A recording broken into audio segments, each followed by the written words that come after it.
welcome to the Movie Mouth Film and TV Podcast, the podcast where we have no time to die this week, with a plethora of new releases and bonus content to discuss on this here very pod.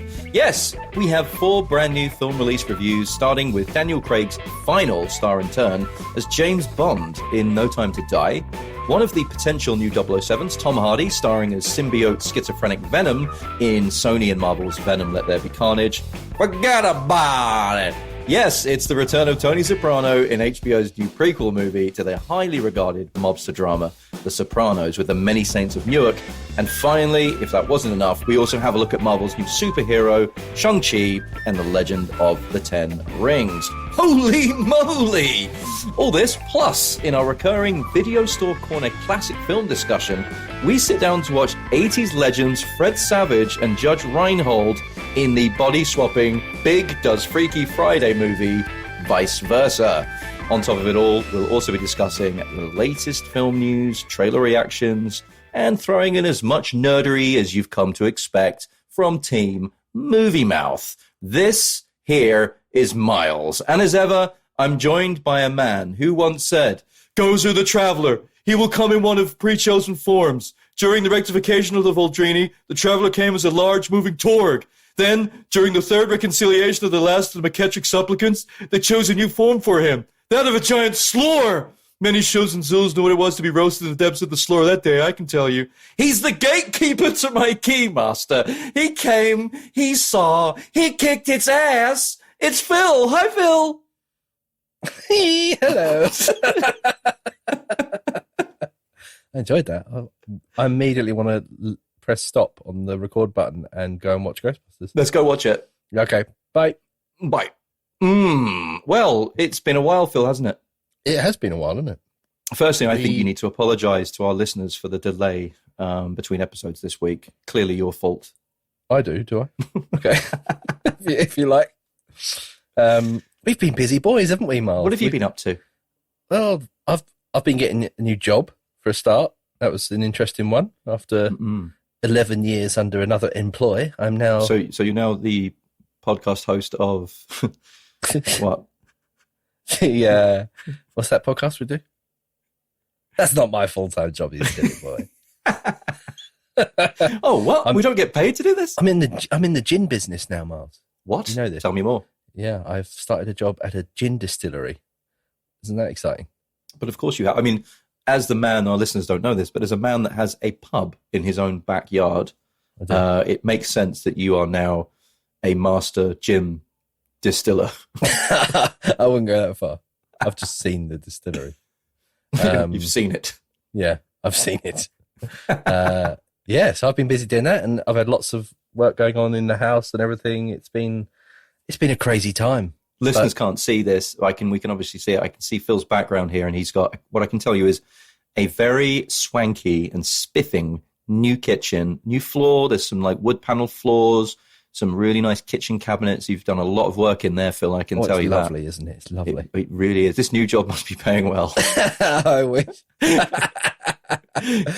What about you? That was start. Well, I've got a feeling this could take a while. It could. I've had a strange few weeks, Phil. I really have. quite the testing few weeks. Yes. But I won't go into any detail of my personal life. But what I will say is that I've been up to quite a lot of traveling since the last podcast. Yeah. For our Instagram followers, you'll know that firstly, I went down to Washington, D.C. and saw some friends down there. But I also toured the filming location of one movie that literally makes me poop in my pants. Do you know what it is? I know what it is. Because what is it? It's The Exorcist. It was The Exorcist. Your mother sucks cocks in hell. Your mother sucks cocks in hell.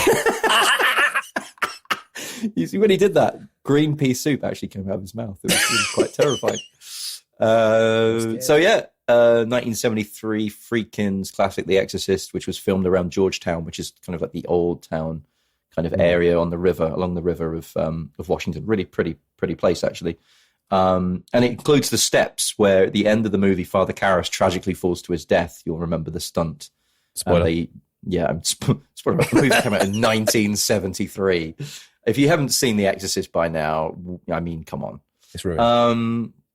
And then, Phil, Oh. I went a little bit further afield than Washington, D.C.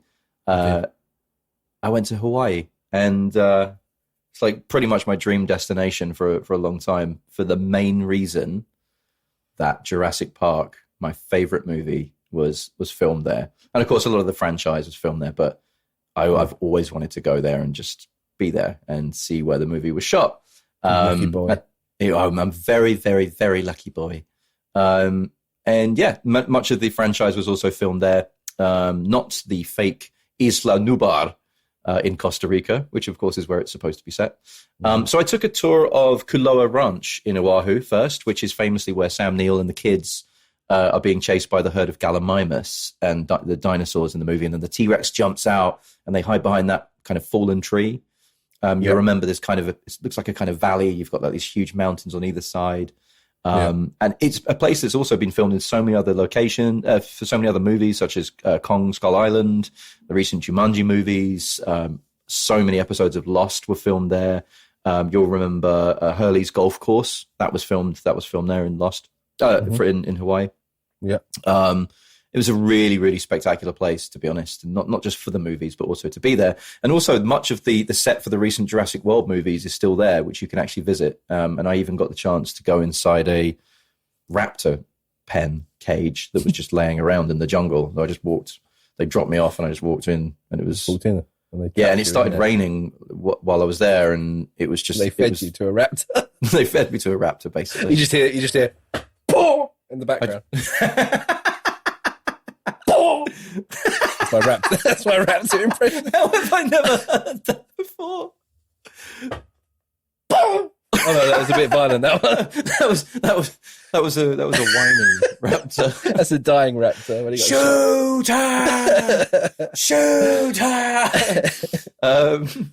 Anyway, and then it was on to the island of Kauai to take a helicopter tour, courtesy of Island Helicopters Kauai, to see Jurassic Falls. So if you remember, do you remember the scene from the beginning of Jurassic Park in the helicopter? Yeah. When they're flying through the canyons and they land at that waterfall with the John Williams score for the first time. Yeah. Oh. Did that basically. So hired a helicopter and flew through the canyons, and the pilot even played the John Williams score while flying through the canyon. And then cry. I would say I was very, very emotional. I was emotional in Kuloa Ranch as well, to be honest. I just remember being 9 years old, 1993. It's your childhood. It's the reason. It's the reason that I do this podcast, I would say. It's why I fell in love with movies. So being there was really special. And he landed us at this waterfall. There's no road there. It was just completely private. It was just basically me and the other person I was with. And we walked all the way from the helicopter through this path, and the path, incidentally, was where they have the jeeps that drive through when they arrive at Jurassic Park. And you walk up to the waterfall, and it kind of reveals itself to you through the jungle, and it's amazing. And where the helipad was, where the helicopter lands in the movie, and all the cast get out, is gone. It's kind of been broken up, but it's still there in chunks. So there's like these chunks that have been washed down the river of rubble. And you can kind of see them all there. And I did a load of video stuff on our Instagram, but I'm going to put a real proper video together that I'm going to edit from my GoPro and camera footage that I took, and put something up at some point when I get a chance. But I mean, it was incredible. And then finally went over to Maui and for the last week and spent basically 5 days at the White Lotus. So fans of the HBO's The White Lotus, which is a show that came out this year, has been really highly regarded and well reviewed. A kind of dark comedy type whodunit type movie type show on HBO, and actually stayed in the hotel. It's fully filmed there. There's no sound stages, no sets. It's all filmed there. Right. And it was weird. I was watching episodes of the show while staying in the hotel, and there's like the lobby and there's the pool and the restaurant, and eating and drinking at the same bar as all the characters, and then going down to the beach. It was really, really surreal, but an absolutely amazing trip. So I'm going to try and put up some of this content as well at some point. So Pause for breath there. I've been quite busy. Quite busy. Yes. Yeah. Phil, what was that? Yes. What? No, I'm just jealous, aren't I? I mean, what have I been doing? I've been working on the house covered in dust. You've been in fucking Jurassic Park. And I know you had a good time because your photos, the photos you sent me, you look like a little boy. You look like you were in 1993. You look like a 9-year-old little boy that's bought every item that he could from the gift shop. You were like Jurassic Park, the hat, Jurassic Park, the lunchbox. Everything I've got it all. Amazing. I bought T-shirts, baseball caps, everything. I got you a little gift. Oh, so which I'm going to send to you. But yeah, no, man, it was really emotional actually, and yeah, I was definitely, like a little schoolboy again. Brilliant. Yeah, it was great. So yeah, and now I'm back in New York. So what have you been watching, Phil? What's been on your radar in this last couple of weeks? Well, there's been a few things actually. One thing that I've started watching literally in the last couple of days is the new Netflix series, Korean Netflix series, Squid Game. Have you heard of this? Oh my goodness me. It's viral, isn't it, this thing? It's gone mental. And it's really weird because when I started watching it, I'd seen nothing about it. And immediately I watched like 2 episodes. I'm on about the 5th episode now. And all I go on, like on Facebook and stuff, there's just memes of it everywhere, which is really weird. It seems to have got everywhere, but I'm really enjoying it. It's crazy. It's mental. Do you know what it's about? Vaguely, but yeah, if you can explain it for the listeners. So it's like, as I said, it's a Korean series, and it's about, it's a bit depressing actually. So it's about people that get drafted to play a game that are basically on they're bankrupt. People that are really hard up of money. Time to play the game. It's time to play the game. Yeah, it's like, so basically these people get sort of spied on, then hunted down because they are on the brink of, they owe a lot of money to different people, be it the government or they've been gambling or whatever. And then they get secretly taken to this location on like an island somewhere where they have to play childhood, like massive and very deadly versions of childhood games. Okay. It's properly fucked up. It's really weird. I mean, like the first game, again, like people should watch it, but like the first game involves, it's like that game where someone stands away from you and when they're standing away from you, you can move towards them. So you have to get to them while they're not looking. Right. Yeah. That classic game. But in this game, it's a really giant, like 15-foot creepy schoolgirl doll, like robotic doll thing with cameras for eyes. And when she turns around, if she sees anyone moving, there's about 400 people in the game. If she sees anyone moving, they immediately get shot and killed. I need to watch this straight away. You have to watch it. I'm going to watch this. It's amazing. Can we just pause this here? I'm going to go watch it and come back. Yeah, but watch it. I think there's only 1 season on at the moment, but I said about 5 episodes in. I can't stop watching it. I'm going to watch this. It's really good. It looks really, it's got such like good visual stuff in it. Like it's really colourful and it's really bleak. It's like both. And it's really good. They got some really good sets as well. Like sort of like weird Dali-esque and MC Escher sets. That's what I meant. No, right. I meant Escher, not Dali. So melting clocks on trees. No, it wouldn't surprise me, but yeah, it's really weird. But you have to watch it. So I've been watching that, and then shock horror, Miles. I've watched a Marvel film. Oh my goodness me! Which one? I watched Spider-Man: Homecoming. Oh, which I hadn't seen. I mean, I'm probably about when did that come out? I'm about 4 years too late for that. Aren't I? Well, 2017, something like that. 17, yeah. I want to say. Yeah. So I'd not seen it. It was on TV, and I watched it, and I really enjoyed it. And I didn't realise. Seen which was the last one that you saw before you went on your Marvel conscious uncoupling? What, the last Marvel film I watched? Yeah, because because you'd kind of seen a lot. You'd seen them all sequentially, hadn't you? And then you stopped. Some of them at the cinema. It was probably like Avengers. What was the Age of Ultron? Wow. So you hadn't seen anything after Age of Ultron? No, I'd seen things after that, but not at the cinema, and not many, to be honest. Not many after that. I've watched a couple of the ones where you're there at. too. Yeah. Did you see Ant-Man? I'm all over the place. I'm absolutely all over the place. So, did you see Ant-Man? No. Civil War? Yes, I saw some of that. Yeah. Okay. Right. Yeah. We've got to catch you up, haven't we? We've got to catch you up. We're reviewing another one today. Yes, we are. I know. But it's the thing, they pump them out every week, didn't they? Yep. It's hard to keep up. Yep. But it was good to see Michael Keaton as the bad guy. I love him. He was cool in that. The Vulture. Yeah. Hot off the heels of playing Birdman, having played Batman, he's now the Vulture. So he's got a bird thing, isn't he? He likes to be a winged beast. He likes to be in the air. Yeah, he does. So yeah, I've watched some rubbish English TV programs, which I probably don't need to go into as well. Probably not. Sounds depressing. So so that was me. So I watched some good stuff. Well, over from the across the Japanese Sea, or the Sea of Japan from Korea, I've been big time into anime at the moment. Right. Okay.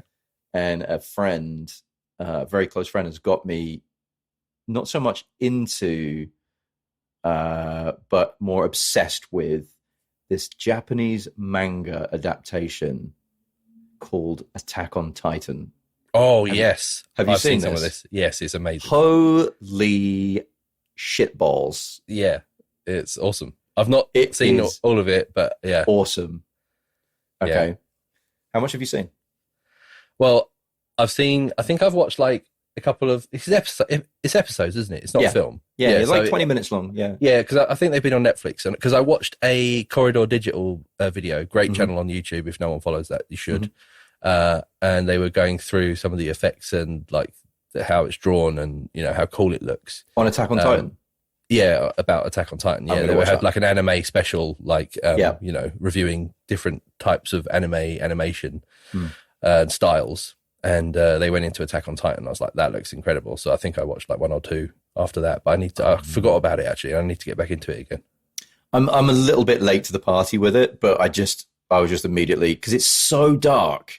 And so for our listeners that haven't seen Attack on Titan, it's about a kind of medieval city which is walled off by these humongous walls. And the reason being is that outside of these walls live these giant naked people who basically try and eat the inhabitants of the city. And the first episode, there's not a spoiler, but the first episode is that some of these giants break in. They're called Titans. They break into this walled off city, and it's the first time in hundreds of years that this has actually happened. And they've been living in this kind of microcosm society, and it's about the cadets that join up, that get their lives are affected by this traumatic moment, and then kind of jumps forward 5 years to these cadets training and learning how to fight these Titans. And they use like swords and like these dual swords, and they have like these kind of they're like these 3D maneuvering devices, they're called, and they fire like ropes with like grappling hooks out from their thighs, and they kind of swing through streets and buildings and stuff, and are able to kind of get around and attack these Titans. But anyway, it's so good, and there are so many twists in it. It's like, for some reason, it makes me think of Game of Thrones, because in Game of Thrones, you follow all these characters, and they're all good and they're all bad. There's all like light and dark in all these characters, and so many of the prominent characters die, as they do in this, and it's crazy when it happens. You just don't expect it. It's like one episode you're watching and it's your favorite character, and then a giant picks that person up, a Titan picks that person up and fucking rips their head off and swallows them whole. Yeah. And it's just like, wow, okay. So Attack on Titan. Anyway, I'm nerding out a lot, but I'm already coming towards the end of season 3. And I think the last season that I have access to over here is season 4. So I'm going to be a little bit sad when that ends. But yeah, Attack on Titan. If you like your anime, go watch it. It's friggin' amazing. Yeah. Phil, shall we jump into the news? Let's do it, Miles. Yeah, I think we should. Oh, so do I. Well, before we get started, we've got some movie mouth news, and some really exciting news, actually. And that is that we are currently in the process of recording an exclusive James Bond 007 special episode. And this is in, obviously, line and keeping with the release of the 25th Bond film, No Time to Die, which we'll be discussing a little bit. We'll probably have a spoiler section towards the rear of that episode. But we're also going to be joined by, obviously, Phil, myself, Sean Chrysanthou, our regular guest, an actual TV journalist who does this shit for reals. And also the first appearance of a James Bond mega fan who shall remain nameless until we introduce him on that episode. And we'll be going through lists of things like our favorite Bond movies and ranking the best Bonds, who should be the next Bond, the best gadgets, cars, etc. And you can tune into that sometime in the next week once that gets published and released. So we'll keep you updated on that one. Keep checking in on your app player of choice for all of your podcasts. And we'll also make an update, obviously, on our Instagram and Facebook pages once we are ready to do it. Yes. Now, pay attention, Philo 7. I've got some more news for you. Okay. Did you hear about... Oh, yeah. No, actually, this is a good one. Did you hear about the legendary gangster Pizza the Hut? No. Yeah, he locked himself in his limo yesterday and subsequently ate himself to death. Oh, no. Pizza the Hut. Thank you, Spaceballs. I love him. We ain't found shit. You're delicious, boss. Oh. No, I do have some really cool news, actually. Yes. All jokes aside. So this was wicked. I saw this on the BBC News website a few days ago. And this is the news that a new play about the famously troubled production of Steven Spielberg's Jaws has recently attracted 5-star reviews when premiering at the Edinburgh Film Festival. Right. And this is really cool. So it's called The Shark is Broken. Okay. And it's just about to transfer to London's West End. I know it's not specifically film news, but it would be interesting to any of our film fans in London or around the world that can get to the West End. So it offers a glimpse at the strained relationship of the 3 stars of Spielberg's 1975 film. It was obviously notoriously difficult to make. It ran over budget, pretty much a first-time director. Spielberg, he'd done Duel, but not a lot of experience before that, and some big stars. Basically, these delays and issues with the studios meant that the principal actors were often sitting around, and so you had Roy Scheider, Robert Shaw, Richard Dreyfuss, and these big egos kind of started to clash. And in particular, Robert Shaw and Richard Dreyfuss, who it's basically become known as one of Hollywood's greatest feuds. So basically, this is written by or co-written by and starring Ian Shaw, who is the son of Robert Shaw and is playing Robert Shaw in the production. Right. And it's all about how this kind of, I don't want to say kind of bullying culture, but very toxic masculinity culture between the two leads kind of envelop the production. And it takes place kind of mostly on land at some point at the beginning, and then it kind of is set around the boat and off this film set and all that kind of thing. So could be pretty cool. I think it sounds like a really awesome play. It sounds really weird. Doesn't it sound weird? Yeah, it sounds like it could be good. It's just an odd premise for a play. It sounds like nuts. A fever dream, doesn't it? It sounds like all I've got in my head is the fucking Planet of the Apes musical that's in The Simpsons. Oh no, I was wrong. It was Earth all along. But you finally made a monkey. Yes, we finally made a monkey. Oh, you finally made a monkey out of me. I love you, Dr. Zayas. Exactly that. That's what that's going to be like, but with a shark. And why it's not? Weird. Well, why not? Yeah, why not? So I think it sounds wicked. So that's transferring to London's West End. And, especially for film fans, it just sounds like a really cool thing. I'm definitely going to try and see it next time I'm in London. The Shark is Broken. Go check that bad boy out if you get the chance. Philip. Yes. Have you got some film news for us? I've got a very important bit of film news. Go on. And it's the news that we've all been waiting for. Well, let's just preface this with the fact that it's been, 6 weeks since our last episode? Yeah. Yeah, apart from that. So there's been a lot of news. A lot of film news. Essentially, you've waited 30 years for this piece of news. Right? Because this is the fact that Michael Keaton's Batman suit still fits him. It still fits. It still fits him 30 years later. Can you believe it? I couldn't believe it. Fuck Why your are you Jaws so play. shocked by that? So, in a recent interview about his upcoming appearance as Batman in The Flash, Michael Keaton explained that his superhero suit still fits perfectly. So yeah, The Flash is coming out in Have you been smoking crack since I last saw you? I've just waited so long to tell you about this. Maybe he's been smoking crack, that's why he's so thin. Maybe. But yeah, The Flash is coming out in November next year. Okay. And yeah, basically, you're going to see, well, it's DC doing, trying to do, the MCU multiverse crossover. So you're going to see Ben Affleck's Batman back as well as Keaton's. And I'm really excited about Keaton, seeing him back as Batman. But he's not going to feature George Clooney, of course. No bat nipples this time. No bat nips. Damn it. No bat nips allowed. Hashtag bat nips. Yeah. Hashtag bring back the bat nips. So yeah. I got to say, how many episodes have we done? 30 plus?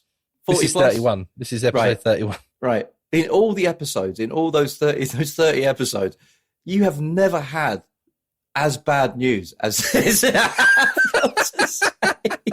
I've had 6 weeks to prepare. He's just woken up. You've had 6 weeks to prepare for this. You could have made a film. You could have made a feature film. You could have made Titanic in that time. I think people want to know about Michael Keaton. No, I think you're a fucking idiot. Anyway, so Michael Keaton's suit still fits him, ladies and gentlemen. Look, I'm going to try and bring it back. We were talking about Michael Keaton as Vulture in Spider-Man Homecoming. Well, he is reprising that role in the upcoming Sony Spider-Man universe film Morbius, starring Jared Leto.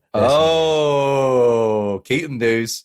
Yeah, there you go. All right. Brilliant. Brought it back, didn't I? It's funny. I think I read that about 6 weeks ago. Oh, right. Okay. Oh dear. I'm so sorry, listeners. I really am. I assure you, we have been preparing for this episode. Well, I have. So, moving on swiftly, assuming you don't have any more news, Phil. No, I've got nothing. He's spent. So, tell us about The Matrix. Yes, trailers. This is exciting, isn't it? This is, well, is it? I don't know. It depends if you like The Matrix. Depends if you're taking the red pill or the blue pill, doesn't it? Yeah. Yes, it's potentially exciting. It's the follow-up some 18 years later to 2003's Matrix Revolutions. Yeah. Yeah, it's Matrix Resurrection. Resurrection. I love the amount of research that's gone into this. God. Batman suit still fits Michael Keaton. A Matrix There's a new Matrix. Resurrections. It's Matrix Resurrections. It is Matrix. It's just going mad. Yeah. Brilliant. So the premise of it is, which is actually quite under wraps for quite a while until they released the final trailer. I think it was last week. The final trailer came out because there was teaser stuff for a bit, but then the final trailer's come out, and the premise is that 20 years after the events of Matrix Revolutions, Neo lives a seemingly ordinary life as Thomas A. Anderson in San Francisco, where his therapist... He's dead, isn't he? He died. Did he? I can't even remember the end of He died. Did he? At the end of Matrix Revolutions, yeah, he died. I didn't really care about the other two Matrix films. It's all about the first one, isn't it, really? It is all about the first one. Anyway, yeah, he's he's back, isn't he? It's the movie, so you can do what you want. Apparently. Where his therapist prescribes him blue pills. Neither he nor Trinity recognize each other in the trailer. You see them meet again. However, Morpheus, not played by Lawrence Fishburne, offers him the red pill and reopens his mind to the world of the Matrix. So from the trailer, it looks like there's going to be some really cool action sequences in this. It looks like proper Matrix, and it's but it also looks like they're rehashing a lot of like the stuff that was in the first film. Like, the whole martial arts fight between him and Morpheus is just done again. And Neo realizing that there's a Matrix, it's like, we got to see all that again. Just redoing it again. I don't know, but then it does look like at the same time there is going to be some really cool like action sequences, and it'd be good to see the characters back again. So I'm still quite excited about it, because the first Matrix was one of those films that was absolutely mind-blowing. When I remember seeing that at the cinema, it was incredible. And I think 1999, what a year for movies anyway in general. But I mean, Deep Impact came out in 99. Yeah, that's what I was talking about. I was referring to Deep Impact and Star Wars Episode 1, The Phantom Menace. But no, no, I agree. Looking at the cast as well, because obviously Keanu and Carrie-Anne Moss are back, but you've got Christina Ricci's in there. Yeah, I know Morpheus is not, isn't Lawrence Fishburne, which is I think a weird choice because he owns that role. But it is Yahya Abdul-Mateen, who's awesome, who we love. From Watchmen and Trial of the Chicago 7. Jonathan Groff is in there from Mindhunter. Jada Pinkett Smith is coming back as Niobe, which is cool. Neil Patrick Harris. So there's going to be some really interesting characters in there. Mr. Anderson, we've missed you. It is strange though that only Lana Wachowski's come back to direct this one. Obviously, her and Lily directed the first three, and they've directed every movie together. So it's strange. I mean, Lily actually didn't write this one either. This was co-written by the author, David Mitchell, who wrote the novel of Cloud Atlas, which was that multi-storied movie that the Wachowskis directed with Tom Tykwer. So it's really interesting to think that he's come into it. No doubt, maybe because of different lives, different time. Who knows? But I think it looks cool. The only thing I think that's missing from the trailer that doesn't make it feel like the Matrix is that green sheen. It doesn't have any of the green effect on the cinematography, because they do the numbers thing at the beginning, don't they? But the whole the whole light and coloration of the palette in those movies was green. The reason is, of course, is that once the Matrix at the end of the third movie, spoiler alert, but at the end of that, the Matrix is blown open and it becomes more realistic and lifelike, and therefore that green sheen is gone. So, but it is kind of a shame, because that gives you that kind of Matrix feel. It's kind of weird. Kind of weird. Yeah, but still, I'm excited. But there we go. That's out on the 24th of December. Ooh, Merry Christmas. Yeah, Happy Merry holidays. Christmas Eve. Yeah. I'll be watching that somewhere, huddled around my laptop by a campfire. And we will be reviewing that when it comes out for sure. So I know that's coming out in theaters and on HBO Max. Yes. So you can watch that at home if you have access to HBO Max. Pretty cool. From my side, I saw the trailer for... I'm back on the stage, Phil. Back on the stage. I don't know why I'm talking about the stage so much this week. But I saw the trailer for Joe Wright's new movie. It's a musical adaptation of Cyrano de Bergerac, or Cyrano, to you and me, starring Tyrion Lannister himself, Peter Dinklage, from Game of Thrones. And this it looks really interesting, actually. It looks like a kind of small... intimate musical. I don't know whether they made this during COVID, but Joe Wright, obviously, he's got good form. He directed Anna Karenina as well, another musical, and obviously lots and lots of other amazing films. But from this perspective, it looks quite cool. For our music fans out there, I can tell you. So I've actually seen the stage production of this with Peter Dinklage in New York, off Broadway. and I wasn't aware it was being adapted into a movie. But I can tell you the really cool thing is that all of the music is written by the Dessner brothers. So for fans of The National, you'll know that they are the songwriting duo there, and also, of course, by the singer as well from The National. So all the lyrics and so on have also been written as well by him. So it's really cool. It's really deep. It's kind of an indie musical. Obviously, it's a love story. It's about a fairly, in his words, ugly short person who falls in love with a beautiful woman and writes love letters on behalf of his friend, who subsequently falls in love with her, and she believes these letters are coming from him, and therefore they're in love. And ultimately, he tries to find a way to make her see that really, he's the one that's been writing these letters, and he's the one that's in love with her. It's a really romantic story. I did cry my fucking eyes out when I saw it off Broadway. I'm not going to lie. I went with my friend Mark for his birthday, and Mark was sitting next to me, and I'm just sitting there crying next to him, drinking too much wine in the front row. Happy birthday, Mark! I love you. And then I went to I met Peter Dinklage after, and he said to me, I ran up to him, and I said, Peter, he was running out of the stage door, and he was running into an Uber, and he jumped up onto the SUV. And he said to me, he said, can I get an autograph? He said, yes, you can have an autograph. And I went, great. And I held out my playbill, which is like the little, like books that they give you after every show. I held out my little playbill for him to sign it. And he went, do you have a pen? And I went, no. And he went, neither do I. And I was like, oh. And he went, would a handshake suffice? And I went, yes, it would. I shook his hand, and he slammed the door of his Uber and drove off. Brilliant. Brilliant. What a guy. What a guy. Like you expect all celebrities to carry a marker in their pocket. You do, though, don't you? Yeah. But yeah, jokes aside, it was an awesome play. And yeah, really, really looking forward to that one. Cool.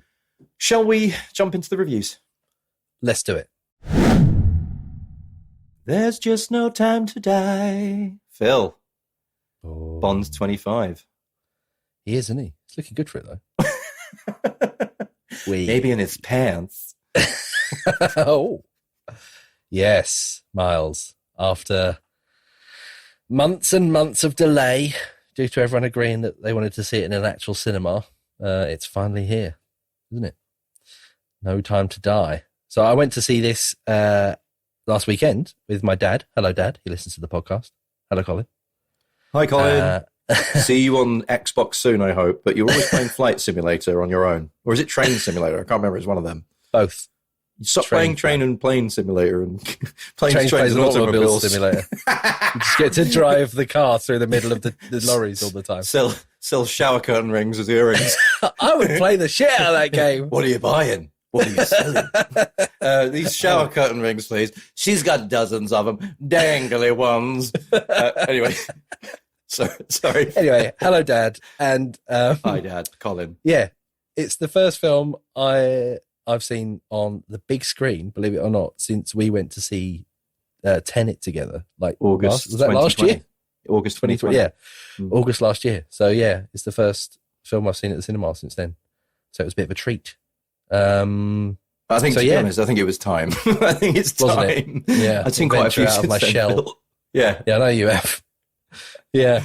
But yeah, so it's Daniel Craig's fifth and final outing, as has been well publicized, as Commander James Bond, and the 25th outing in the series, as we've already said. So let me say, personally, I think Daniel Craig has been a really good Bond. And I think he's done he's just done what the franchise needed. I think he's the longest serving 007, 3 years more than Roger Moore, albeit with fewer films than either Moore or Sean Connery. But I think he's brought like quite a dated franchise into the 21st century really well. The previous films that he's done for me have been a bit of a mixed bag. All enjoyable, but for me, some more than others, and I think that's sort of the general opinion. You know what it is? It's funny. It's actually, it goes, for me, it goes Casino Royale, good film. Quantum of Solace, bad film.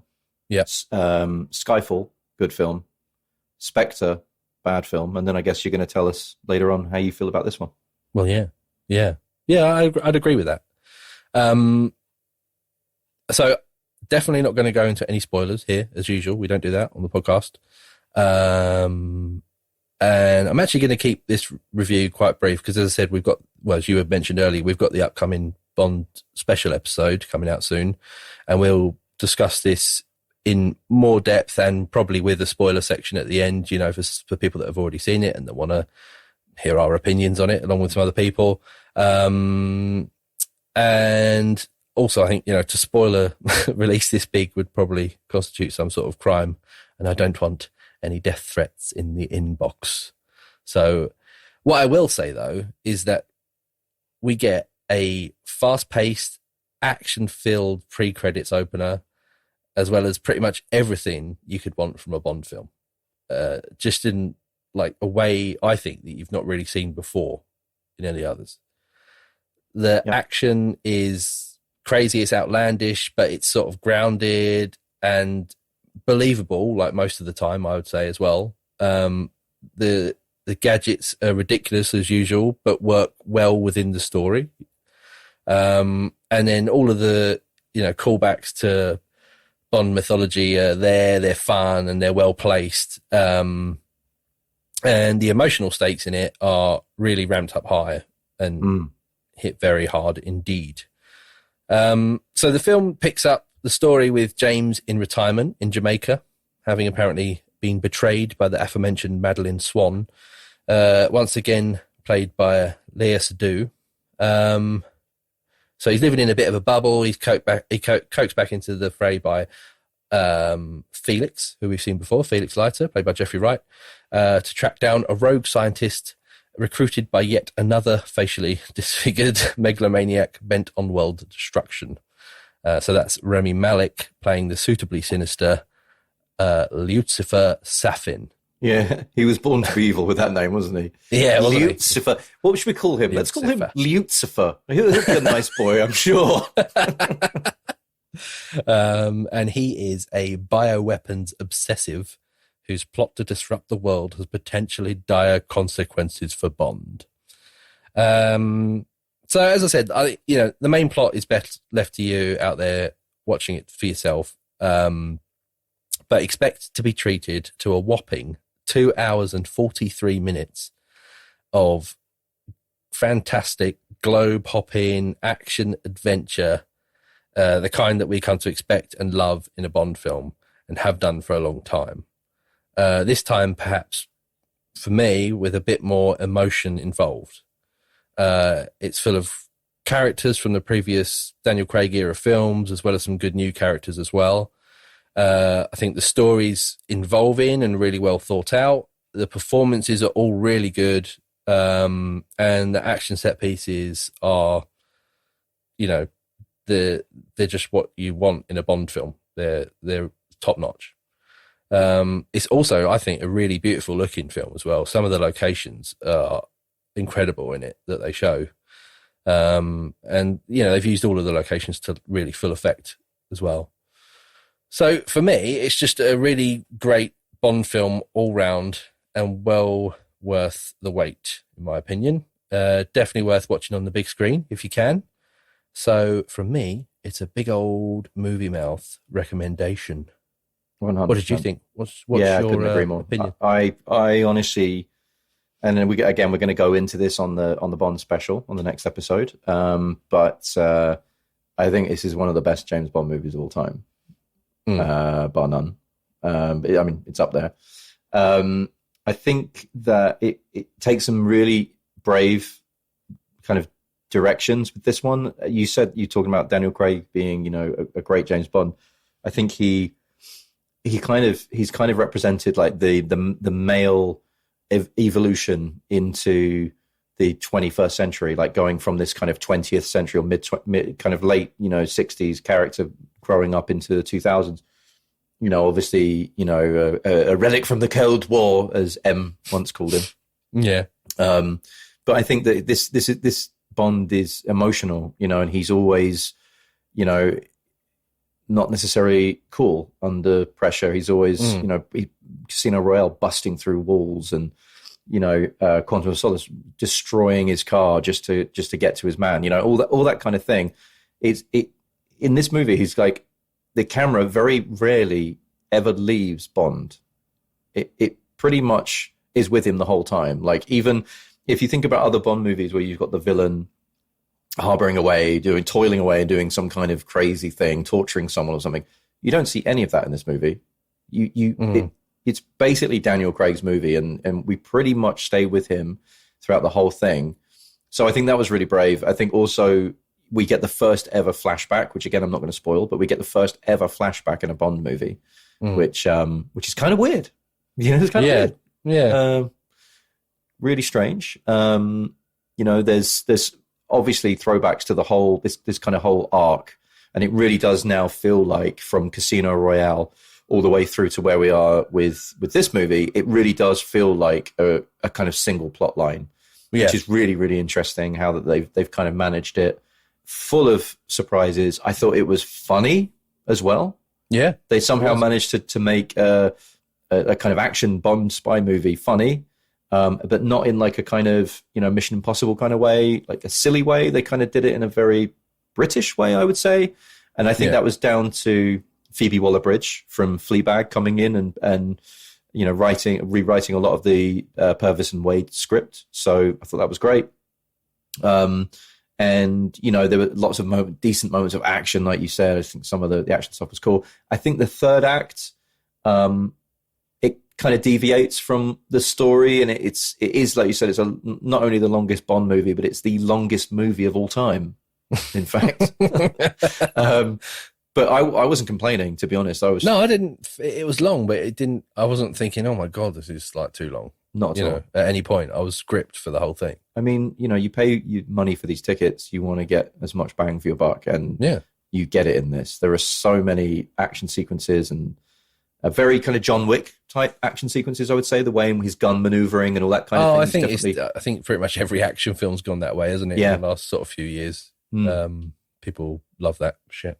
Yeah. Very kind of rapid, violent gun techniques and maneuvers, and that kind of thing was awesome. I think to quite a kind of sporting phrase, I think Daniel Craig left it all on the field if this was going to be his last role, and I don't think he had anything else to really give to it. I think it's going to be interesting to see where the franchise goes next for sure. Yeah. But also, shout out to Ana de Armas in this, who I think was great during one of the sequences. I think that, again, the rest of the cast, Ralph Fiennes turning up, Ben Whishaw, all these incredible actors, and you're just like, oh God, yeah, they're in this, aren't they? Of course. Yeah. And, and they've got these kind of bit parts because it is Bond's movie. So absolute recommendation. Couldn't agree with you more. And yeah, really excited to get on the pod and talk in a bit more detail on some of the spoilers. But for now, we have no time to continue to review it. So let's move on. So I had a really cool moment. I got invited lucky enough to go to a preview screening of Venom, Let There Be Carnage, starring Tom Hardy here in New York. It was crazy busy. It was the IMAX screen in Midtown, at Lincoln Center. And so Venom, Let There Be Carnage is the sequel to Ruben Fleischer's 2018 rather underwhelming and linear Venom, where Tom Hardy's reporter, Eddie Brock, basically encounters this Venom symbiote from outer space, which is basically black goo that when you touch it, it takes over your body, it becomes one with your body, and it turns you into a raging Hulk, crazy lunatic monster that wants to eat people. The first movie was pretty much just CGI on CGI. It was quite a strange movie in tone, kind of all over the place, set in San Francisco. But there was a brief scene in that movie where this symbiote starts to take over Tom Hardy and not turn him into Venom, but it talks to him the whole time in his head, and Tom Hardy's talking to it, and it's maniacal, really. There's one scene in that movie where Tom Hardy climbs into a fish tank in a restaurant and pulls up a live lobster and just starts eating it. And it was hilarious. And director Andy Serkis of Lord of the Rings Gollum fame, stepping into this picture, and Ruben Fleischer moving on, knew that. And he took that whole movie from this kind of dark, weird, wannabe kind of Marvel movie into a buddy cop movie with between Tom Hardy and a mostly unseen internal character. And it's hilarious. I've had so much fun watching this. Once again, Tom Hardy in this case is obviously back as Eddie Brock. He's attempting to reignite his career as an interviewer, and he goes to interview a serial killer called Cletus Cassidy, who's played by Woody Harrelson, who's always great. And Cletus becomes the host of the symbiote Carnage, which, if for you, those of you who read the Marvel comics, he's the kind of red-looking Venom with the kind of Spider-Man shaped eyes, who then escapes prison after a failed execution. He's supposed to be executed for these serial killings that he's committed. So really fun, lighter version of the character. I would say the movie comes alive during those buddy moments. Basically, it's almost like there's almost a rom-com element to it as well. It's like the start of the movie, Eddie and Venom are getting along well, and then Venom wants to just eat everybody, all the good people, and Eddie trying to stop him from eating people the whole time. And instead you get to see like Tom Hardy's apartment, it's just full of chickens all walking around because he's like, we can't eat people anymore, Venom. You've got to eat chickens. And so he's just like, I don't want to eat chickens, I want to eat people. And it's just like this whole Tom Hardy's great in this. Really funny. The funniest I think he's been in anything.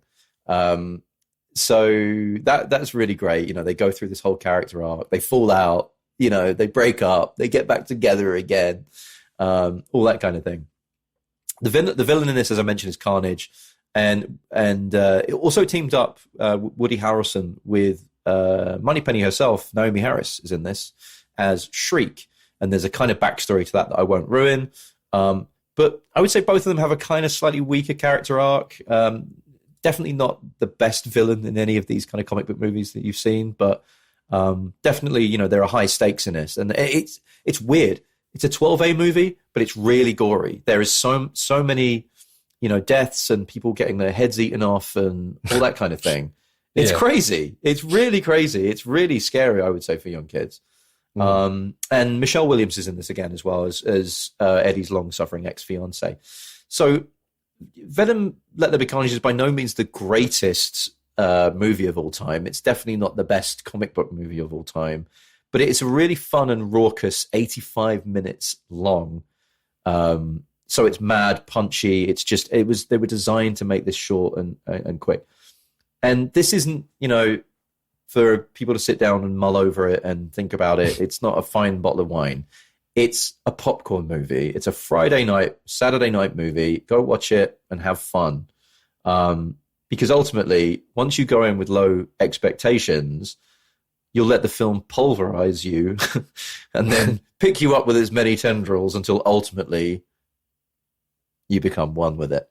We gave this movie a recommendation. Wow. It is out in the US now, and it will be available in the UK, Europe, and the rest of the world around October 14th or 15th this year. Just a side note, I did see this early preview screening, and I was sitting very close to Andy Serkis himself, who I got to meet afterwards. And I have to say, he was genuinely interested in what everybody thought of the film. He was asking people, what they thought and that kind of thing. I took a picture with him, and he gave me a signed poster, which was fun. But it was cool. It was cool to meet him there and to watch the film before everybody got to see it. He did. It was actually pre-signed. So Peter Dinklage, if you listen to this, pre-signed content the next time you're on Broadway. All right. Just got to walk around with a fucking stack of posters that are pre-signed. Rolls and rolls. Hey, you little gabagool, forget about it. Well, you're a nice guy. You're a fucking good fella. What are you talking about? I'm walking here. Oh, I think I know what's coming next for the reviews. Is it Shang Chi? Definitely. Take us away, Phil. This is the Many Saints of Newark. Now, it shocked me, Miles, to learn when we talked about this a little while ago. I think when I mentioned the trailer, I was talking about it with you. I know what's going to happen. You told me that you've never watched The Sopranos.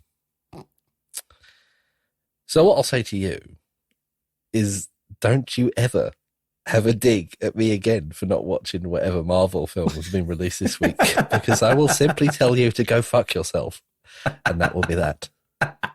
Can I just say one thing? Fucking no, boss Phil. I got to say one thing, right? Hey, boss, can I say one thing?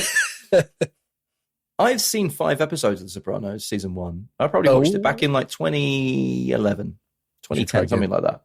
I couldn't get into it. I couldn't get into it. I don't understand how that's possible. I couldn't get into it. I was like, oh, he's going around his mum's house again, and his mum's a fucking pain in the ass. Like, no, don't. I'm not into this. Get angry with you. I'll stop. Oh, there's some ducks in a swimming pool. Great. He's walking around in his bathrobe again. Brilliant. I don't like you anymore. All right. Does he walk around in his bathrobe in this? No. Someone else does, though. In his bathroom. Thank you. Anyway, that aside, not aside, you should watch it. You have to watch it. It's one of the greatest series of all time. You need to watch it. Sure. I'll tell you what, I'll watch that, and you watch all of the Avengers movies from that's Avengers Age of Ultron. Well, I wonder what's longer. We have to work that out, because there's like 6 or 7 series of The Sopranos. We could do it. Do you want to do it simultaneously? We're like, virtual reality. Where are you? I'll be like, oh God, I'm on like the 4th. I'm season 3, episode 12, and I haven't slept in a month. I'm on the Spider-Man. What's the one? Spider-Man 3. Spider-Man's coming home, is all I know.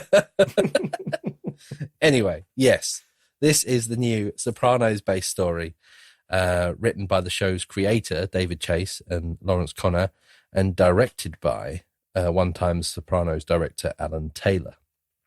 So fans of the absolutely amazing original show, which you haven't watched, which aired from 1999 to 2007, like me, are surely going to be rather excited and intrigued at the prospect of a dip back into the mafioso world of The Sopranos. Now, straight away, I will say the way that this was billed and featured in the trailers, and with the tagline featured in the ads being "Who Made Tony Soprano?", this looked a lot like it was going to be a straight up Tony Soprano origin story.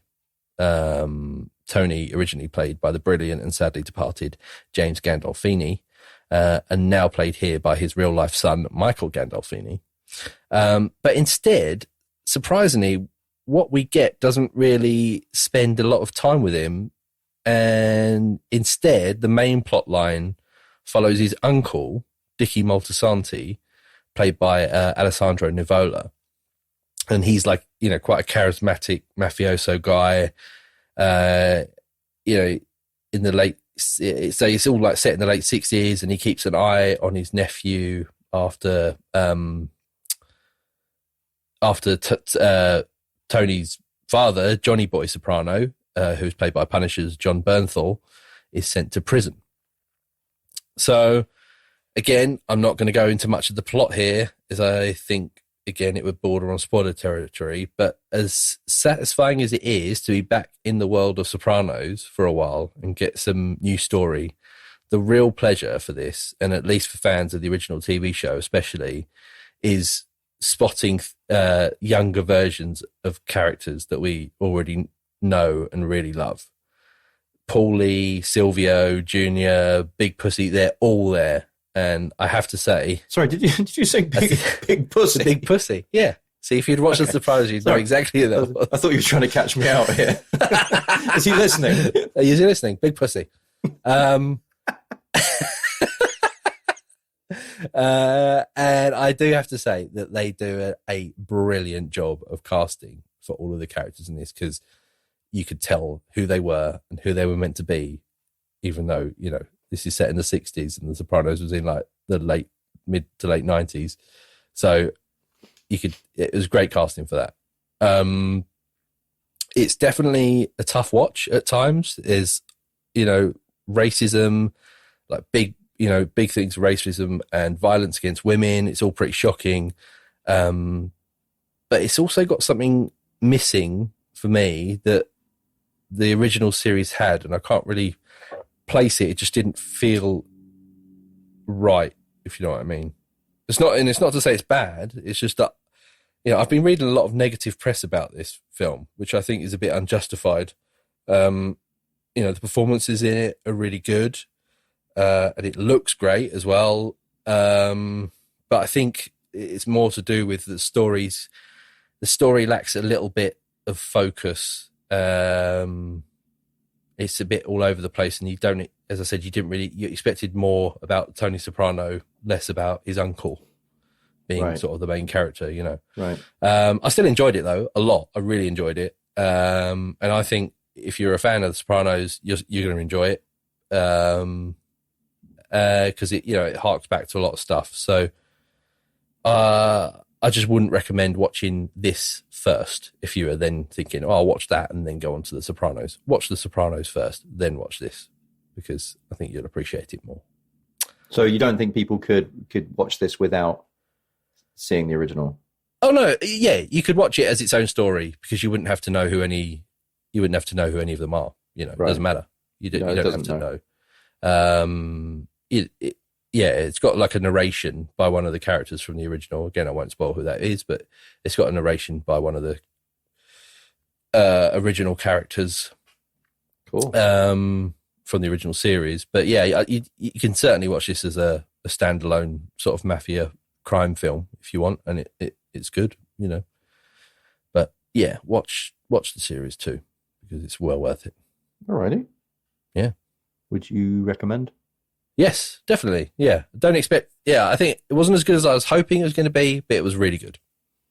It sounds like they definitely deviated from the main plot line, which is you kind of want to see the young Tony Soprano, and obviously his son playing him as well is a big draw, isn't it? Yeah, definitely. Yeah. It's a bit, that's what the thing I found most odd.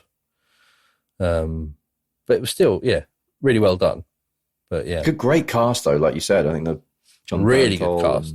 Yeah, it's got Alessandra loads Nicola. of really good people in it. Ray Liotta. Ray Liotta's in there as well, isn't he? Yeah, Ray Liotta's plays one of the main characters. Ever since I can remember, I always wanted to be a gangster. He is a proper arsehole in it as well. It's amazing. Is he? Yeah. And John Bernthal as well. I love John Bernthal. I think he's good in everything. But as I said, just great casting with regards to casting back to the original characters. Just really well done. Yeah. Watch it. Watch it yourself. What's it on? Oh, it's out in the cinema, and it's on HBO Max at the moment as well. Fantastic. That's where you can see it. Go check it out, folks, especially you Sopranos fans. And I promise I will watch The Sopranos at some point in my life. It's Marvel time, Phil. You've had your little Soprano moment. Now it's time for Marvel. We're a little bit late to the party with this one.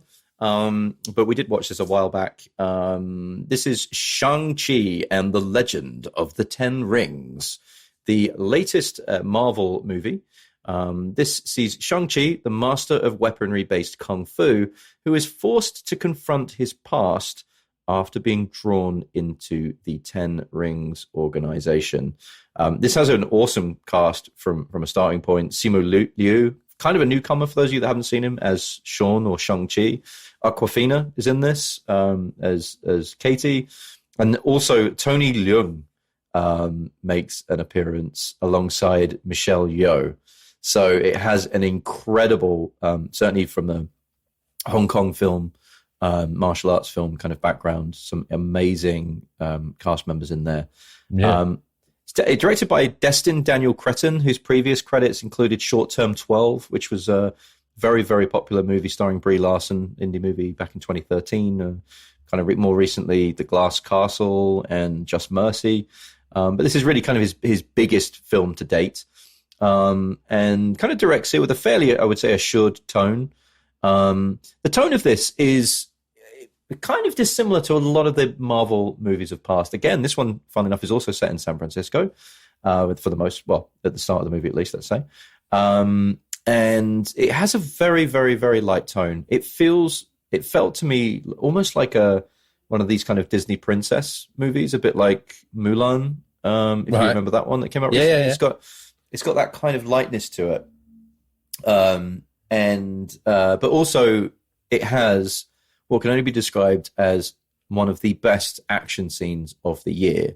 I won't go into too much detail on it, but I will say that you've seen it in the trailer, and it involves a bus racing through the streets of San Francisco. It was really cool. And the person I went to see this with, like, at the end of the section of that movie, we both turned to each other and she was like, that was awesome. And I was like, this is awesome.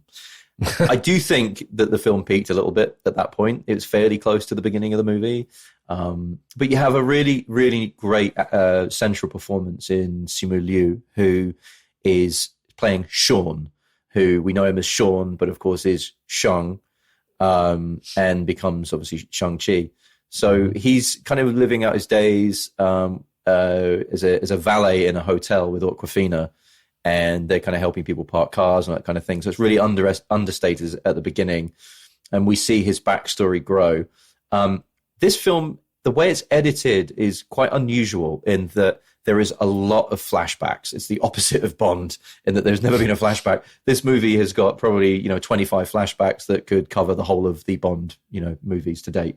So a lot of flashbacks. The movie starts with a flashback. There are, I think, 3 or 4 different narrators as well during this movie, narrating different sections of it. And there are some strange choices in this.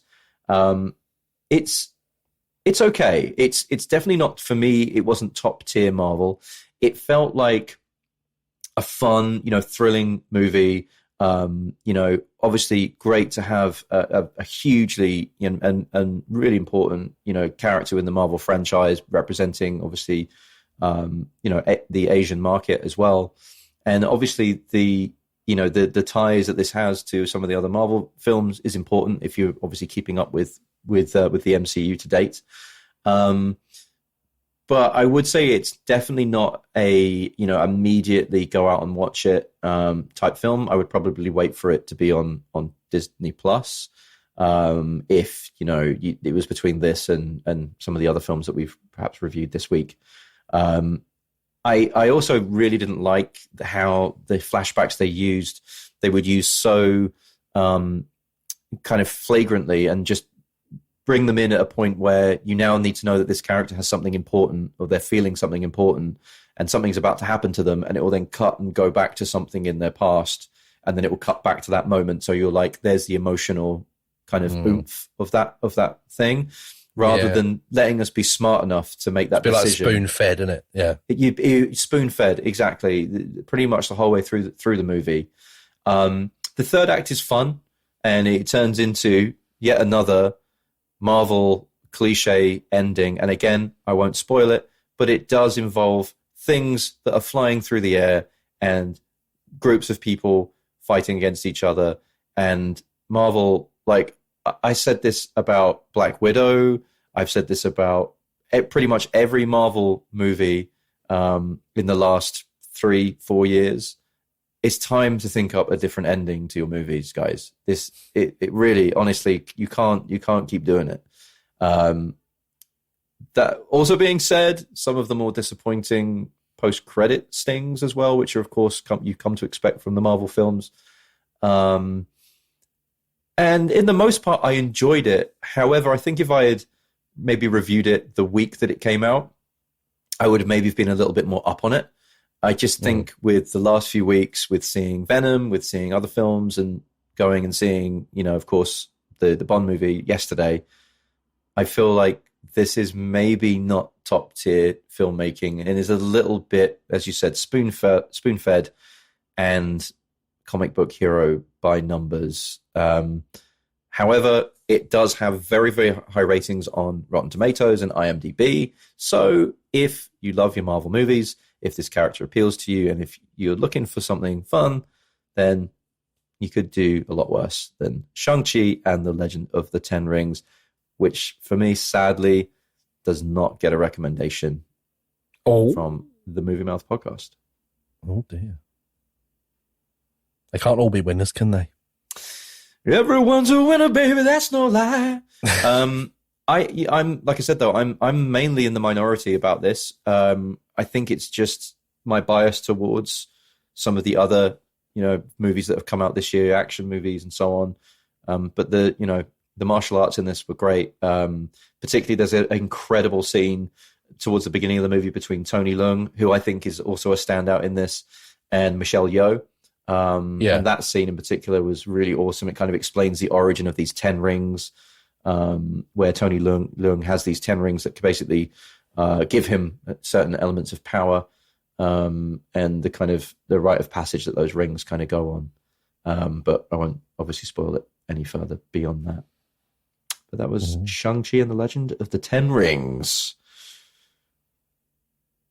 So, Phil, that was our review section. How are you feeling? Feeling good. Good. Well, you look terrible. Oh. You look like shit. Thanks. But at least you're not inside the body of a 11-year-old boy.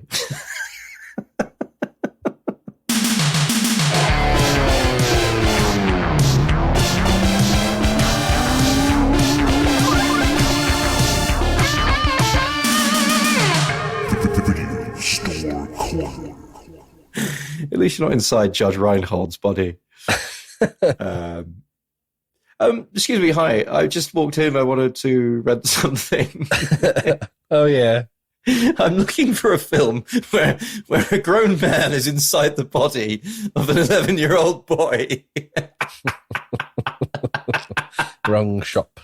The police station, mate. Okay, I'll go find that. What if it was Fred Savage and Judge Reinhold, though? And it would be fun. Yeah, I've got one of those. I've got that one for you. I've got one of those. I'll take it. What is it? So, this is 1988's Vice Versa. One I remember fondly from my youth. It's just one of those. It was a weird time of body swap. Well, let's go into that in a minute. I'm going to give you the plot first, yeah? Okay. Right. So, okay. Are you ready? Yes. After an airport mishap leaves businessman Marshall Seymour, Judge Reinhold, in possession of a mysterious skull following a trip to the South Pacific. He unwittingly falls victim to its magical powers when he and his son Charlie, Fred Savage, swap bodies. Unable to switch back, each must lead the other's life while trying to figure out the cause of the sudden change, all the while avoiding a pair of smugglers intent on getting their hands on the apparently valuable skull. It's the most 80s plotline ever, isn't it? It is so 80s and unbelievable. Does it involve yuppies? Yes. Does it involve cooler than cucumber children that are cooler than the parents and cooler than the adults? Yes. That are little toe rags, yeah. Yep. Does it involve like a duo, pair of thieves or hoodlums trying to snatch a child? Yes. Yeah. Does it involve a executive of a massive company who's like an asshole? You know? Yes. It's just got everything. Is it set in Chicago in winter? Yep. Yes. It's got a bit of everything, this, isn't it? Mm. I tell you where it had me. It had me at the film poster. So I'd never actually seen this before. What? Really? Never seen it before. Oh my God. It had me at the film poster. I think I was scrolling through Instagram or Google or something, and the poster came up, and it's Judge Reinhold, who you'll know as what was his name from Rosewood. From Billy Rosewood from Beverly Hills Cop. Yeah. And it's got him skateboarding in a suit, skateboarding across his desk with everything flying everywhere in a pair of red Converse Chuck Taylors. And the strapline is 80s pose ever, arms outstretched. Most Photoshop thing I've ever seen. Oh, yeah. And the strapline is, just when he was ready for midlife crisis, something unexpected came up, puberty. And I was like, Well, I'm a Yes. man-child. I'm probably going to like this. You're going to love this one. I'm a man-child about to go through a midlife crisis. Yeah. It's a weird one. But it's weird because it's around that time, like in the 80s, loads of these sort of body swap films came out. Yeah. So you had like Big in 1988 as well, the same year this came out. Wow. You had Big. And that, I mean, I know it's not body swap, that's just him getting younger, but it's the same sort of thing, you know? So yeah, you had Big in 88. Which is a vastly superior movie, by the way, Big. Yeah, it is. Yeah. And you had one called, and I haven't seen these other ones, but you've got another one called 18 again in 1988. One called Dream a Little Dream in 89, and one called Like Father, Like Son in 87. So and they're all like body swap sort of films. But they all sound amazing. Yeah, I want to see them all. We should do a body swap evening. We'll just swap each other's bodies. Hi, Carly, it's me, Phil. Move over, will you? Yeah. Your feet are cold. But I mean, the thing about this one, it's very 80s, this film, and I like it for that reason. And I did see this when I was young. Like, I remember, Yeah. you know, it's So you've got Fred that Savage. nostalgia. You've got that nostalgia. I've got that attached with it, which you Yeah. probably wouldn't have had, you know. Yeah. But I remember seeing it when I was little. Hmm. But it's, well, a few observations that I've got about it is that the whole scene where they actually, the main scene where they actually swap bodies was awful. Like, it was the most cringe thing I've ever seen. It looked like amateur. It was like they were waiting for cues when you're looking at them. Like, it was really terrible. Like, you watch it, it's like they don't know what to say, or they don't know when to like gasp at this, because there's like CGI like light coming from this weird upside down skull thing. And it's crap. Like, and that's the main scene. Like, that's the crux of the film. Truly dreadful scene, which had me in complete stitches. I was laughing so hard because you said they look like they don't know what's happening, and they're both. Judge Reinhold is obviously like 6 foot tall guy, and Fred Savage is a very small child, and one of them is shrinking down, and the other one is going up. So Fred Savage is rising up, and Judge Reinhold is going down, and then Fred Savage bursts through his clothes and turns into Judge Reinhold, and they're both looking at each other like, ah, and it's just going on and on and on and on. It goes on for about 10 minutes. It's like, and you see Judge Reinhold's head go out of the frame, like it ducks out of the frame. Yeah. He's just being slowly lowered by like a stagehand. He's like, and then he just disappears at the bottom of the screen. And you're like, where's he gone? Yeah, it's really weird. It's like a really shit version of the transformation scene from American Werewolf in London. It's terrible, is what it is. And there's all these like lights flashing through the windows. They've got these 80s like Venetian blinds, haven't they? And there's light flashing through them, and like, yeah. I was dying with laughter though. I have to say I was laughing at that. I don't think it was on purpose, but yeah. Did you? I want to know if you picked up on this. Actually, did you notice who, when the bad guys, you know, the what were they called? They were called Tina and Turk. Tina and Turk. Tina Turker. Turk, actually, the guy of those two, David Proval, is the actor. Was in The Sopranos. Yeah. I knew it because I've seen the first 5 episodes of season 1. Oh, okay. And but did you notice in the scene towards the end where they're trying to get into the apartment building to search for the skull, who the security guard was at the desk?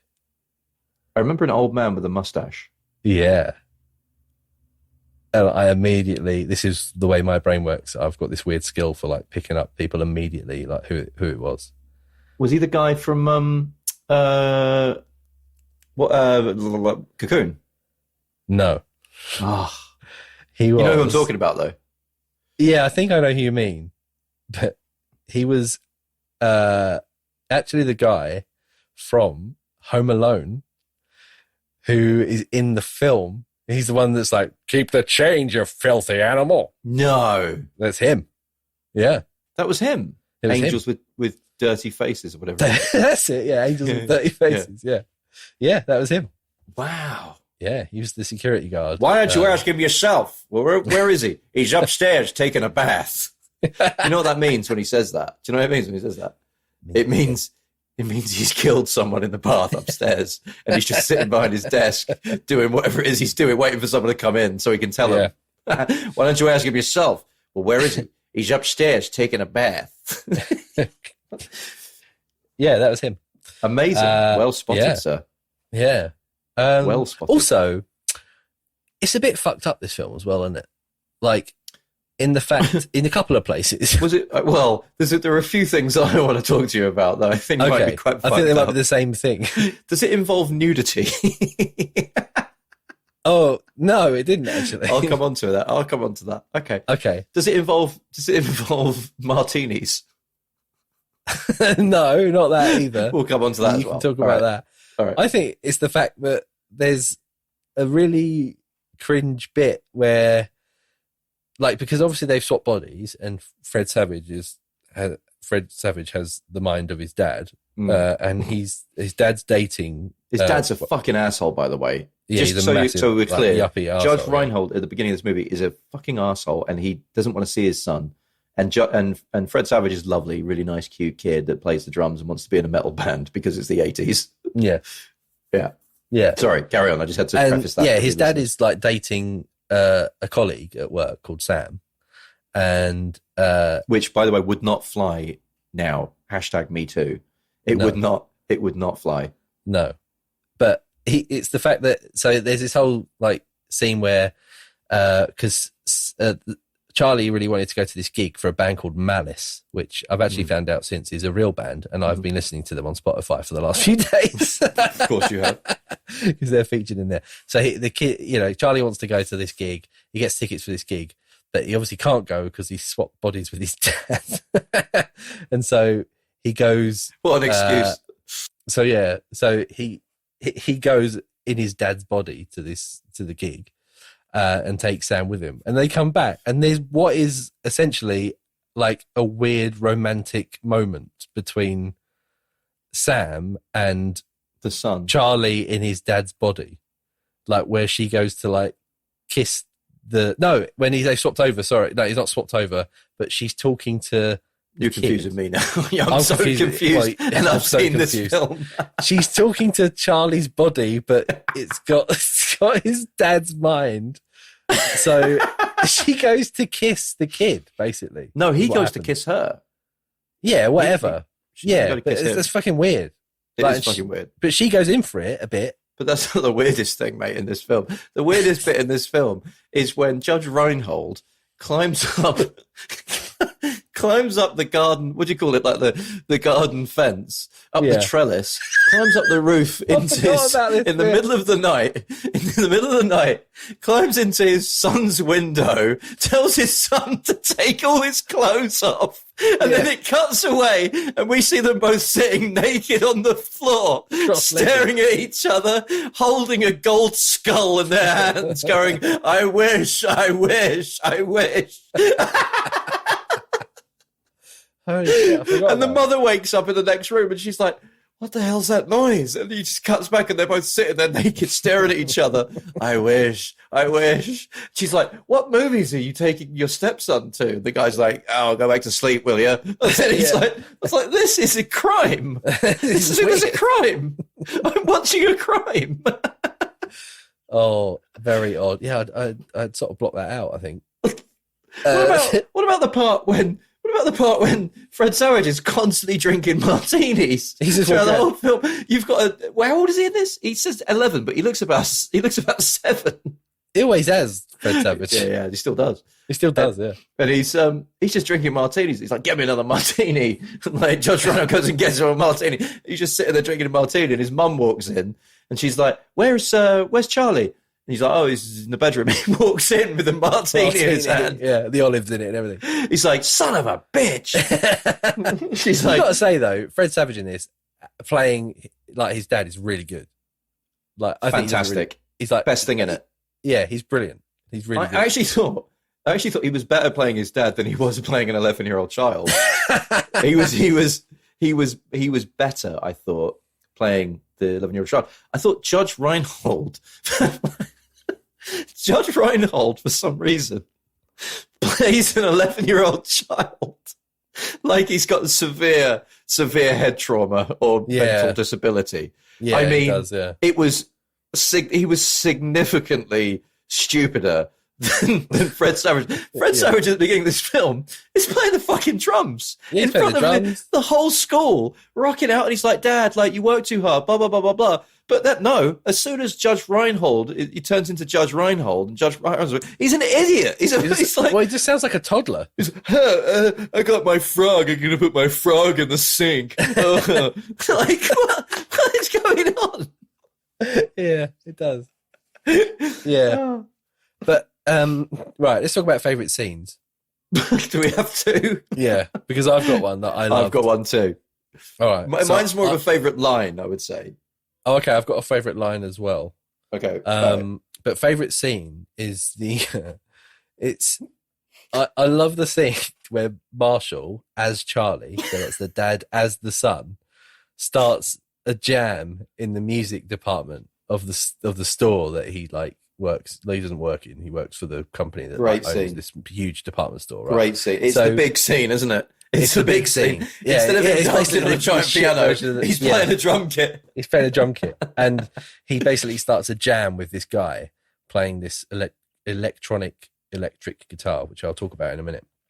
And it's hilarious. Like I laughed out loud because he's jamming and it's really corny, and it's just like classic, like sort of 80s rock riff. He comes in with a drum beat, everyone gathers round and they're all looking at it. The guy that works in the shop in a suit with like a bowl haircut is like bobbing his head along and getting into it. And then he just starts joining in on the keyboard with the worst keyboard line I've ever heard in my life. It's amazing and terrible, but I liked it. And that's my favourite scene of the film. It's hard to think of my favourite scene because, as you can probably tell, I didn't love this film.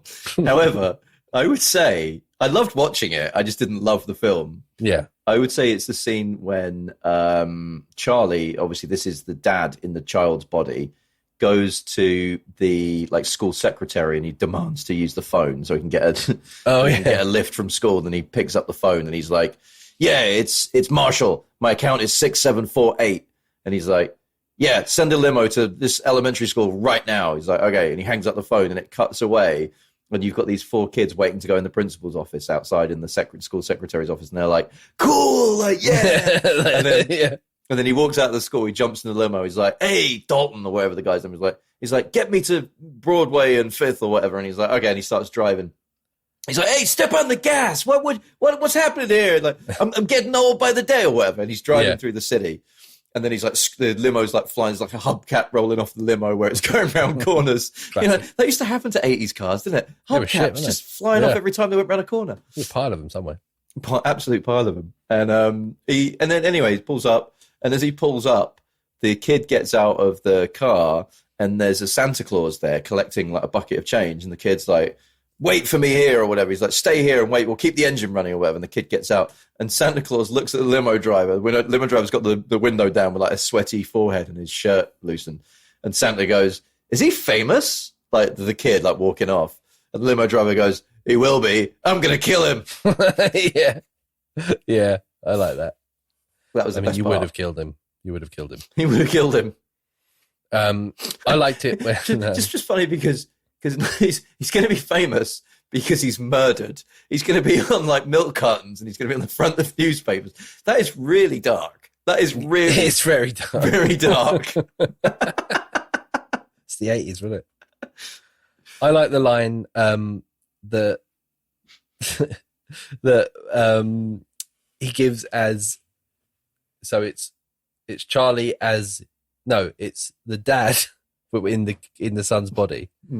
And they're sort of like they're realizing the gravity of the situation. Like the mum's going to come home, and he's going to have to go home as his son and live in their house with his ex-wife. Oh, brilliant! And he says, "This is the woman who I couldn't live with as a husband, and now I'm going to be her son." it's like, yeah, that's pretty fucked up. I love that. Line. Can you imagine that? Imagine what that'd be like to be trapped in a house like with your ex-wife. She thinks you're the son. Oh man, yeah. All the scenes with Fred Savage and the mum were so awkward because it's the son is actually her ex-husband. She's like, "Come on, give me a kiss." She like walks in and he's in the bath like naked. He's like, "What the fuck?" Get a little privacy, please. Yeah. I like the line when Fred Savage is playing obviously it's the father, and he says to Judge Reinhold, he's like, "Oh, being 11 is tough. It never used to be this tough." And he was like, 1964, the Beatles were on the radio. I saw my first James Bond movie in theaters. And he cuts to Judge Reinhold and he goes, "James Bond was alive then?" Yeah. Oh. There's some good little lines in this. There are some good lines in this. It's not John Hughes. It's not a John Hughes comedy. No, it's not like amazing. But I have to say just one thing about that creepy ending scene when he climbs up the garden trellis and breaks in and makes his son strip in front of him, and they're both sitting there naked, going, "I wish." At the end of that transformation sequence, they're both sitting there naked, staring at each other, and Judge Reinhold looks down at his penis and goes, "It worked."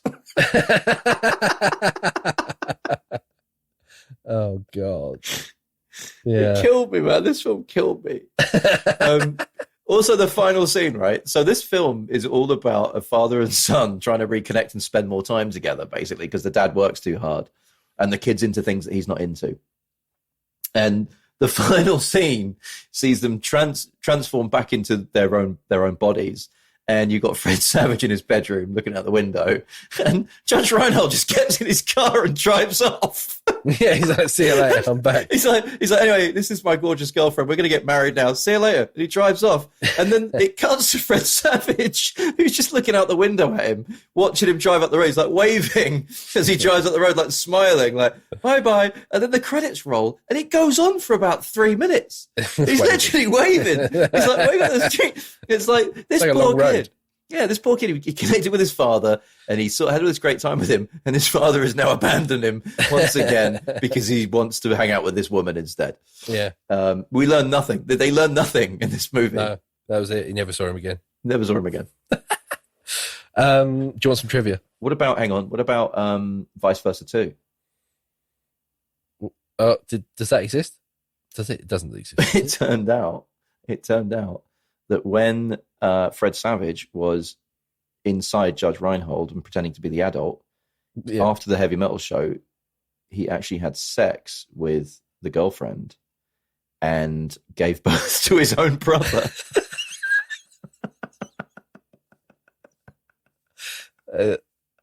He definitely shouldn't make that. Oh my God, imagine it. Yeah. Oh God, there's a lot of dark stuff you can go into there. It's called Vice Versa 2, like brother, like son. Yeah, I'm going to skip to the trivia. Weirdly, though, it's starring Judge Judy, not Judge Reinhold. You've got Judge Judy playing the Judge Reinhold role. She's like, every time Fred Savage trying to speak, he's like, "So, Your Honor." Yeah, I don't want to see that. Okay, all right. I might put it back on the blacklist of scripts. Yeah. Yeah, trivia. I'm doing trivia. So, this is brilliant. Judge Reinhold attributed this film, which was a box office flop, as being the decline of his career. So, I think it was the decline of my career, to be honest. So, combined with a reputation for being difficult to work with, Reinhold said that's when the phone stopped ringing. He moved out of Los Angeles to a small town near Santa Fe, New Mexico, to regroup his life. How sad. It ruined him, this film. He was brilliant. He's brilliant. He's brilliant in everything until this movie. I didn't think he was great in this film. Judge Reinhold. I'm a big Judge Reinhold fan. Yeah, but I don't think him playing 11-year-old boy was going to get him an Oscar. You know, no. Tom Hanks in Big. You know, you look at Tom Hanks in Big, and you go, okay, Judge Reinhold in this. Some pretty bad choices there. Maybe direction, maybe what he was doing on the day, but maybe improv. The movie was made and released around 106 years after its source novel, which is called Vice Versa, A Lesson to Fathers by Thomas Guthrie, which was published in 1882. Wow. Yeah. 77 years. 11-year-old boy is playing the drums in a future Chicago. This one, I want to say... Automobiles have been invented and are driving around the streets. A man plays an electric guitar that's actually a synthesizer in a store. A store is a place where you can buy things.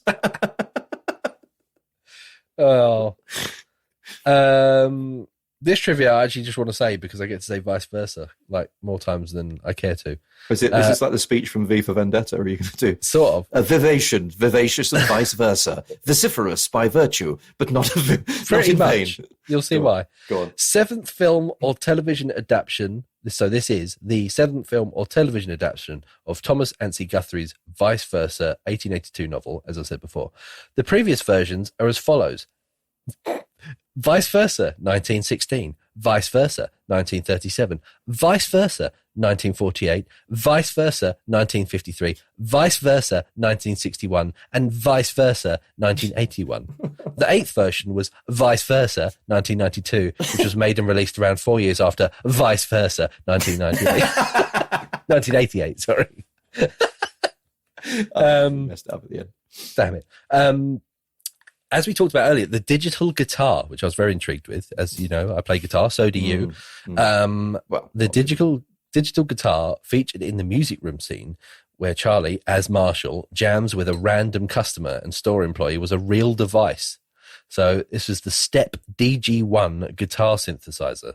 It did cost $7,000, as they said in the film, when released. $7,000 in 1988 as well. 88, so inflation is probably about 30 grand. Yeah, like now. So, and it was when it was released, and it, as stated in the film, like it was that much. However, the audio heard in the movie is from a live electric guitar, as the DG1 could not convincingly imitate one well enough to be believable at the time. Like no shit. In 1988, that thing looked like a spade, basically, with like a with little rubber strings on it, didn't it? Like flat strings stuck down. Yeah. I knew you were going to do a fact about that. Of course. And this is an interesting one. This picture had the rare distinction of being one of the few motion pictures in which the same film crew shot in 3 different American states on the same day. That occurred when the company boarded an Amtrak train in downtown Chicago. They began shooting interior scenes as the train moved through rural Illinois, continued as the train proceeded to Michigan City, Indiana, and then finally they called it a wrap as the train approached Niles, Michigan. That's pretty cool, isn't it? Hang on. Illinois, Indiana, and Michigan. Yeah. That makes sense. That's cool, isn't it? That's not a weird scene at the end when the hoodlums turn into each other and they're wearing each other's clothes. They're not all ripped like before. Like they just swapped clothes for some reason. And he looks like the mum from the Goonies. He does. With the tights on. Fratellis. The Fratelli mum. He does, yeah. Poor baby. Baby Ruth. Come here, baby, come here. Mommy's got ya. Hey, Ma, we got a body. Ma, come on. Baby. Check it out. Yeah. Is there any more trivia? Like. Can we go? No, that's it. That's all I got. Okay. Thank God for that. I must admit, we've made it sound like a much better movie than it is. I think people should watch it if they want a corny 80s film. definitely go and watch Vice Versa. Just good luck finding it on any of the streaming platforms. So that was Vice Versa, and that was this week's Movie Mouth podcast. Join us on the next episode, which will be our James Bond special coming up in the next week. But before then, please do follow our Facebook and Instagram accounts at Movie Mouth Podcast and hit subscribe or give us a nice 5-star review on your podcast player of choice. Phil. Yes. There's just one last thing to say, isn't there? And you're going to say it for us, and you know exactly what it is, don't you? What's it? What is it? Vice Versa? Which one? Which year? 61. Oh, you fucked up. It was 52. Goodbye.